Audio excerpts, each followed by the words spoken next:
فرعون کو جب حضرت موسیٰ نے دعوت تبلیغ کی نا، یہ کافی حد تک بات سمجھ چکا تھا، اس کا دوست تھا حامان، اس نے اس سے مشورہ کیا کہ حضرت موسیٰ مجھے کہتے ہیں کہ یہ جھوٹی باتیں ساری چھوڑ اور ایک وحدہ لا شریک رب کی عبادت کر، تو میں کیا کروں، مشورہ دو۔ اس نے کہا نہیں یہ کام نہیں کرنا، کل تک تو تم اپنے آپ کو سجدے کراتے رہے، آج اگر تم نے یہ بات مانی تو ہمارا کیا بچے گا، لہذا موسیٰ کی بات نہیں مانی، یہ اکڑ گیا۔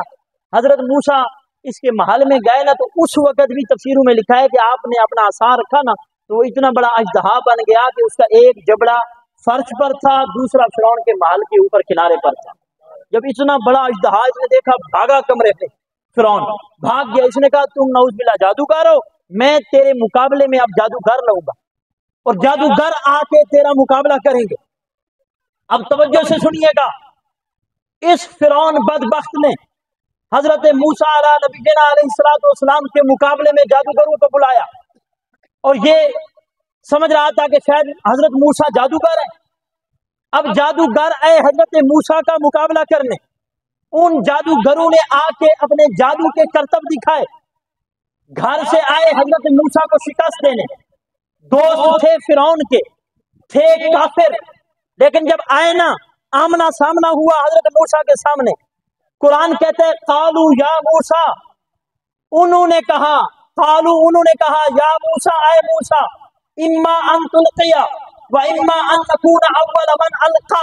اس کا سادہ سا خلاصہ یہ ہے، وہ جو جادوگر تھے نا، بھلا وہ 14,000 ہوں، وہ 30,000 ہوں، وہ 32,000 ہوں، وہ 70,000 ہوں، 70,000 تک تعداد لکھی ہے مفسرین نے ان جادوگروں کی۔ وہ جادوگر جب حضرت موسیٰ کے مقابلے میں آئے، انہوں نے دوران گفتگو جب بات کی تو حضرت موسیٰ سے کہا پہلے آپ پھینکیں گے یا ہم پھینکیں رسیاں؟ وہ جب رسیاں پھینکنے لگے نا، تو دوران گفتگو انہوں نے اللہ کے پیغمبر جناب موسیٰ علیہ السلام سے بات ادب اور احترام سے کی، دوران گفتگو بات ادب سے کی۔ اب یہ بھی جو کہہ سکتے تھے پہلے ہم اپنا کرتب دکھاتے ہیں پھر تم دکھا لینا، لیکن انہوں نے کہا جی پہلے آپ دکھائیں گے یا ہم دکھائیں، پہلے آپ رسی پھینکیں گے یا ہم رسیاں پھینکیں۔ یہ جو آپ کا لفظ کہا نا، آپ جو مرضی تفسیر پڑھ کے دیکھ لیں، ہر تفسیر کی کتاب کے اندر لکھا ہے فَكَانَ ذَلِكَ سَبَبُ ایمانہم، ان کافروں کے، ان جادوگروں کے ایمان لانے کا سبب صرف یہ جملہ بنا جو انہوں نے حضرت موسیٰ سے کہا نا، پہلے آپ پھینکیں گے یا ہم پھینکیں۔ جب یہ بات کی ادب سے، رب کو ان کا یہ جملہ پسند آ گیا۔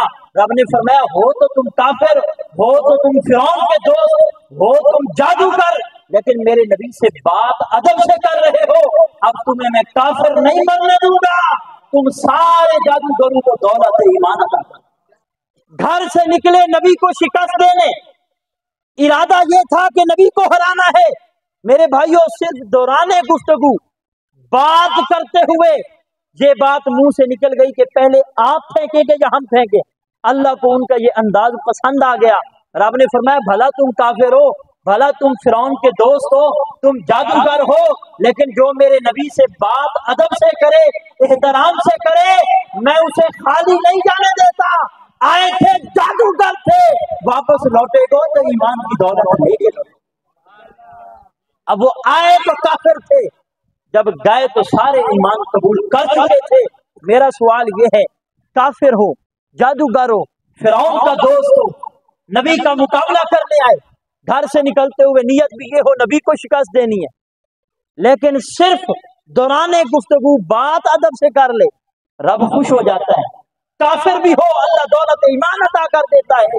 اب ایک بندہ صاحب ایمان ہو، حضور کا سچا غلام ہو، تاجدار رسالت کی محبت دل میں ہو، مسجد کا امام بھی ہو، یا رسول اللہ کی صدائیں بھی بلند کرنے والا ہو، وہ اگر اس وجہ سے محفل سجا لے، اتنا خرچہ کر لے کہ یار حضور کے ادب اور احترام کی باتیں ہوں گی، تو ایمان سے بتاؤ کیا رب ناراض ہو جائے؟ یہ جو عارف چشتی صاحب نے محفل سجائی، اتنے لوگوں کو بلایا، اتنا بڑا اہتمام کیا، کس لیے؟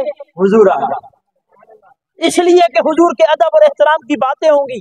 یار جب حضرت موسیٰ کا ادب اور احترام کیا جائے، احترام کرنے والا کافر ہی کیوں نہ ہو،